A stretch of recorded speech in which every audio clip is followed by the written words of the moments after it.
Hello, aspirants. Welcome to Bhagyalakshmi IAS Institute, where passion meets purpose. Today, we are going to discuss about the January month 2022 current affairs అండి. So అంటే ఇది మనకి yesterday current affairs. So మరి చూడండి important topics నేను ఇంతకుముందు మీకు చెప్పాను. రోజు రోజు మనం కంప్లీట్ కరెంట్ అఫైర్స్ చెప్పేసుకున్నాము. సో నిన్నటి కంటే ఈ రోజు కొన్ని ఎక్కువ కరెంట్ అఫైర్స్ తీసుకురావడం జరిగింది. అండ్ రేపటి నుంచి ఫుల్ కరెంట్ అఫైర్స్ ఏ రోజు కరెంట్ అఫైర్స్ ఆ రోజు ఫుల్గా చెప్పేద్దాము. ఓకేనా? సో ఫస్ట్ వచ్చేసి one nation one legislative platform. So ఇక్కడ కొంతమంది one nation one ration card ఇట్లాంటి థింక్ చేశారు. కేర్ఫుల్గా వినండి. One nation one legislative platform ఇది మనకి న్యూస్లో ఉందండి. మరి ఇది తీసుకుంటే మనకి మెయిన్ ఇంపార్టెంట్ ఏంటి అని అంటే మనకి ఇక్కడ ఏఐపిఓసి అని అంటాం. What is the full form of AIPOC అనేది ఫస్ట్ చూసుకోవాలి. All India presiding officer conference. Remember this. ఇది ఎన్నోదండి? 85th all India presiding officer conference concluded in ఎక్కడ జరిగిందండి? పాట్నా, బీహార్లో. మరి ఇది ఎందుకు ఏర్పాటు చేశారు అని అంటే ఇట్ అడ్రస్ ద క్రిటికల్ ఇష్యూస్ని అడ్రస్ చేసింది. రిలేటెడ్ టు వాట్ అంటే legislative proceeding such as a like descriptions కానీ లేకపోతే డెకోరం కానీ enhancing the role of legislative bodies గురించి కానీ ఇది డిస్కస్ చేయడం జరుగుతుంది. అండ్ ఈ కాన్ఫరెన్స్ మనం తీసుకున్నప్పుడు ఇది స్పాట్లైటెడ్ ద అప్కమింగ్ వన్ నేషన్. ఇప్పుడు మనకి one nation one legislative platform ఏదైతే ఉందో దీని గురించి ఇక్కడ మనము డిస్కస్ చేయడం అయితే జరుగుతుందండి. మరి అసలు ఈ ఏఐపిఓసి అంటే ఏంటి? All India presiding officer conference అంటే ఏంటి? ఇది ఎప్పుడు స్టార్ట్ చేశారు అనేది మనం చూసుకుంటే ఇది 1921లో ఫస్ట్ కాన్ఫరెన్స్ సిమ్లాలో జరిగిందండి. ఎక్కడండి? సిమ్లాలో జరిగింది. And this is the what a body అనేది కూడా చూసుకోవాలి. The apex body of Indian legislature gathering the presiding officers. Which body? Apex body ఏం చేస్తుంది? గ్యాదరింగ్ ద ప్రిజైడింగ్ ఆఫీసర్స్ ని గ్యాదర్ చేస్తుంది from the parliament and state legislature. Remember this point also important. Next మరి 2025లో ఇప్పుడు మనకి news లో ఉంది కదా. మరి ఎందుకు న్యూస్ లో ఉంది? దీని యొక్క హైలైట్స్ ఏంటి అని తీసుకుంటే ఇది మనకి 2025లో ఎక్కడ జరిగిందండి? పాట్నా, బీహార్ లో జరిగింది. Remember this place important. Okay. At historical Bihar legislative ప్రిమైజెస్.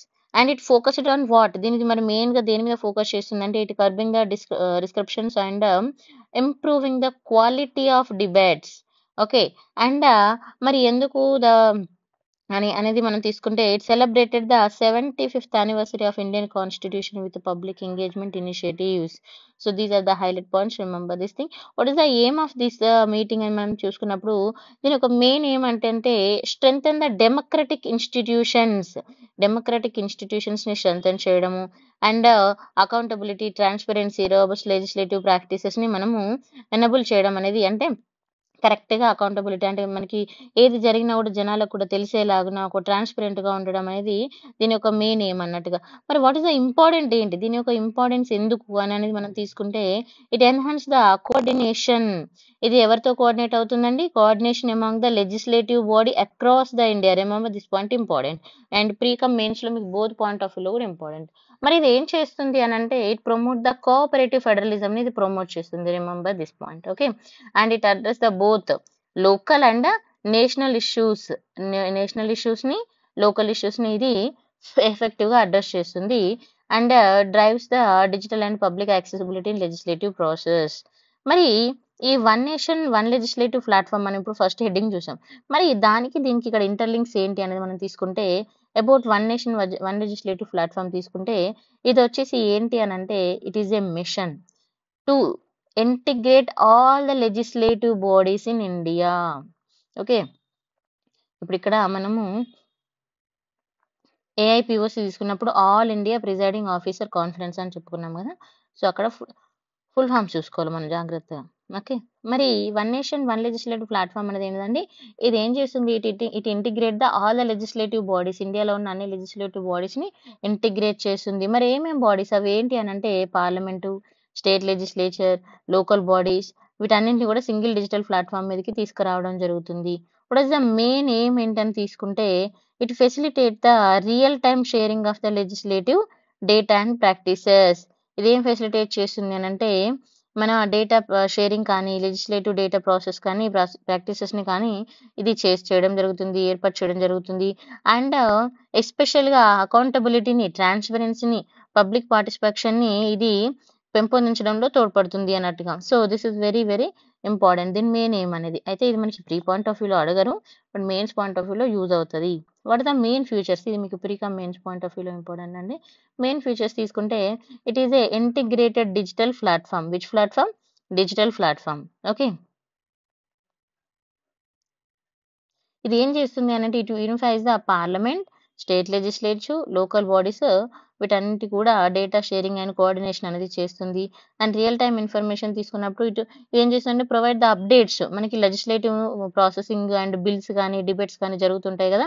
So, వీటిని అప్డేట్స్‌ని మనకి ప్రొవైడ్ చేస్తుంది. ట్రాన్స్‌పరెన్సీ అనేది మెయింటైన్ చేస్తుంది. నెక్స్ట్ ఏఐ టెక్నాలజీ ఇంటిగ్రేషన్ అన్నప్పుడు ఏఐ టెక్నాలజీ యూజ్ చేసుకొని it streamlining the legislative ఫంక్షన్స్‌ని మనకి స్ట్రీమ్‌లైన్ చేయడము, అనలైజ్ ద డేటాని అనలైజ్ చేయడము, డెసిషన్ మేకింగ్‌ని ఇంప్రూవ్ చేయడం అనేది చేస్తుంది. And paperless legislatures it encourage the eco friendly practices by digitalising legislative records అని చెప్పడం జరుగుతుందండి.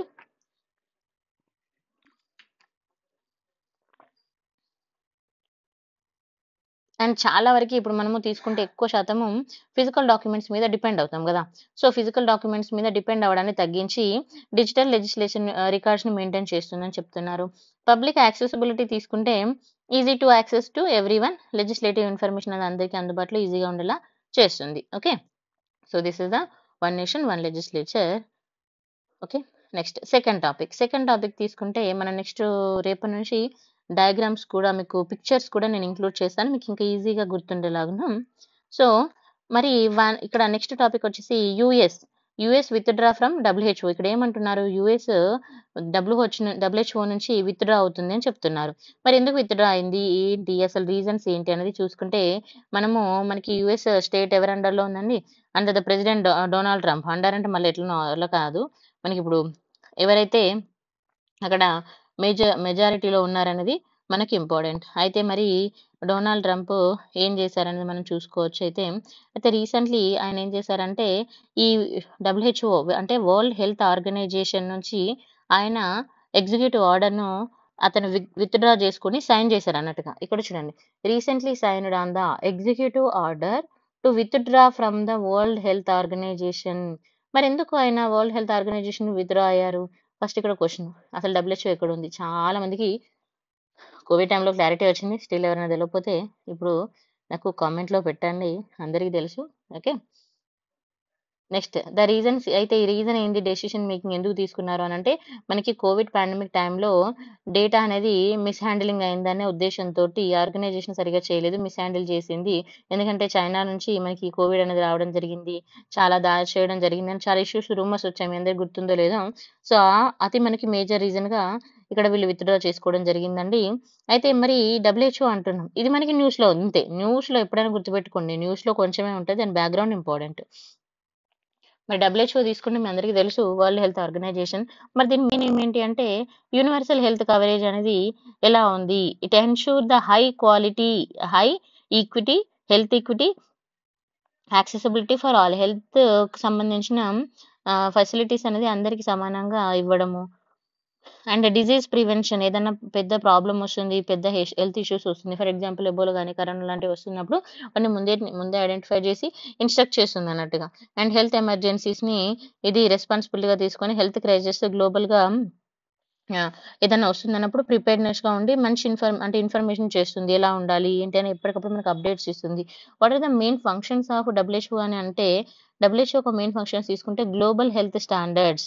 ఇది హెల్త్ స్టాండర్డ్స్‌ని గైడ్‌లైన్స్ అనేది సెట్ చేస్తుంది. ఓకే. తర్వాత మానిటరింగ్ అండ్ రెస్పాన్సెస్.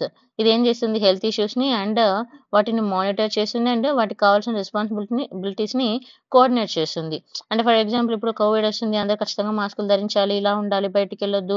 ఇలా కొన్ని మనకు చెప్పింది కదా! సో, ఆ పాయింట్ ఆఫ్ వ్యూలో మనకి ఇది ఉంటుందన్నట్టు. తర్వాత టెక్నికల్ అసిస్టెన్స్ అనేది కూడా ఉంటుంది. అంటే ఇట్ సపోర్ట్స్ టు ద కంట్రీస్‌కి ఇది సపోర్ట్ చేస్తుంది. ఎలా అనంటే వాళ్ళ యొక్క హెల్త్ కేర్‌ని ఏర్పాటు చేసుకోవడంలో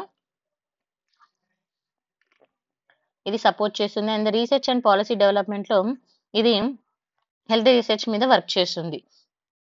మరి డబ్ల్యూహెచ్ఓ రోల్ గ్లోబల్ హెల్త్ పరంగా తీసుకున్నప్పుడు గ్లోబల్ కోఆర్డినేషన్ అనేది దీనికి ఉంటుందండి. ఇప్పుడు మనం ఎగ్జాంపుల్ తీసుకుంటే పాండమిక్ టైమ్‌లో అన్ని కంట్రీస్‌కు ఎలా ఉన్నాయి ఒక ఆహ్, రూల్స్ ఫాలో అవుతూ అన్ని కంట్రీస్ నుంచి రిపోర్ట్స్ కానీ, ఇప్పుడు ఒక దగ్గర ఇలా ఉంది, ఒక దగ్గర అలా ఉంది అనేది అది మనం ఊహలకు కాకుండా దానికి ఒక పర్టిక్యులర్ రిపోర్ట్ అనేది మనకి ఇవ్వడము, దానికి కావాల్సిన సజెషన్స్ చేయడము, వాటిని ప్రివెన్షన్ చేయడానికి కానీ, అలాంటి సిట్యుయేషన్ ఎదుర్కోవడానికి కానీ సజెషన్స్ కూడా చేసింది.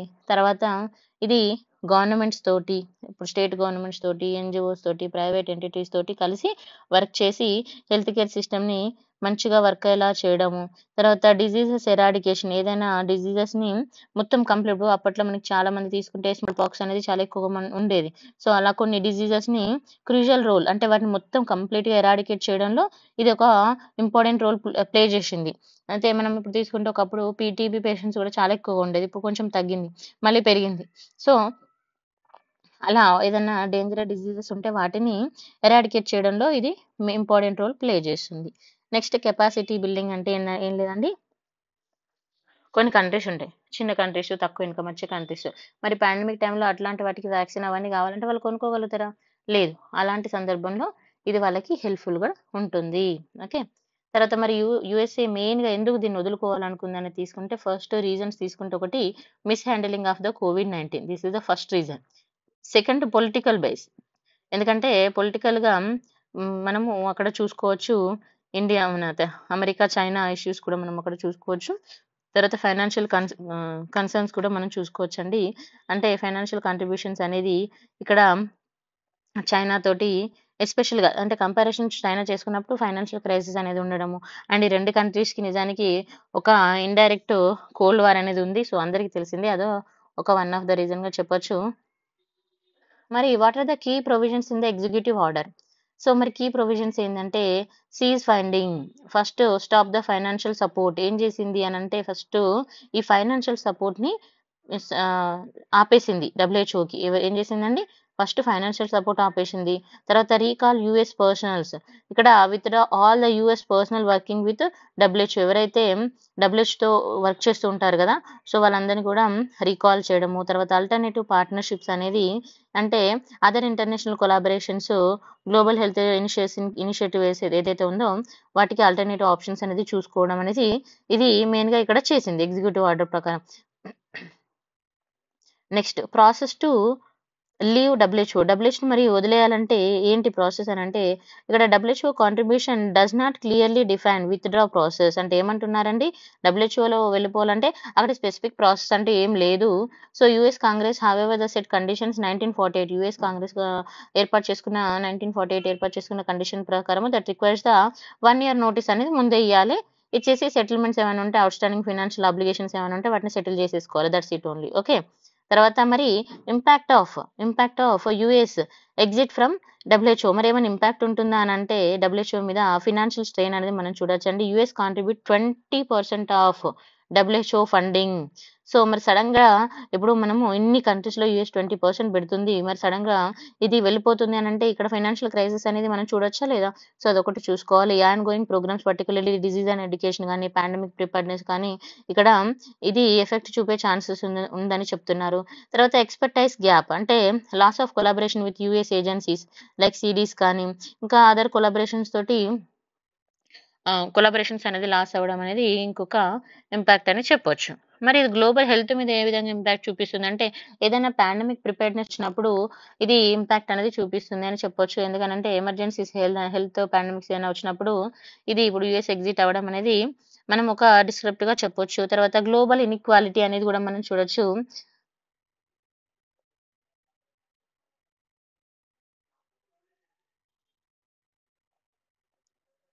గ్లోబల్ ఇన్‌ఈక్వాలిటీ అనేది, అంటే ఈ బ్యాలెన్స్ చేయడం అనేది కూడా మనం ఒక ఇంపాక్ట్‌గా చూడొచ్చు. తర్వాత మరి ఇండియా మీద ఇంపాక్ట్ చూపిస్తుందంటే, ఇక్కడ చూడండి, reduced the WHO support for India programme. అయితే ఏ విధంగా ఇక్కడ ఇంపాక్ట్ చూపించొచ్చు అనంటే, WHO support to India's programme. ఇండియాలో ఉన్న ఇప్పుడు ట్యూబర్క్యులోసిస్ కానీ, మలేరియా, హెచ్ఐవి, తర్వాత మెటర్నల్ హెల్త్, ఇలాంటి వాటి మీద ఇక్కడ ఇంపాక్ట్ చూపించే ఛాన్సెస్ ఉంటుంది. అంటే డబ్ల్యూహెచ్ఓ సపోర్ట్ అనేది తగ్గే ఛాన్సెస్ ఉంటుందని చెప్తున్నారు. కొలాబరేటివ్ రీసెర్చ్ తీసుకున్నప్పుడు loss of US collaboration effect అనేది India capacity to engage the health కెపాసిటీని ఎంగేజ్ చేసుకోవడంలో కూడా ఇక్కడ ఇంపాక్ట్ చూపించే ప్రభావం ఉందని చెప్తున్నారు.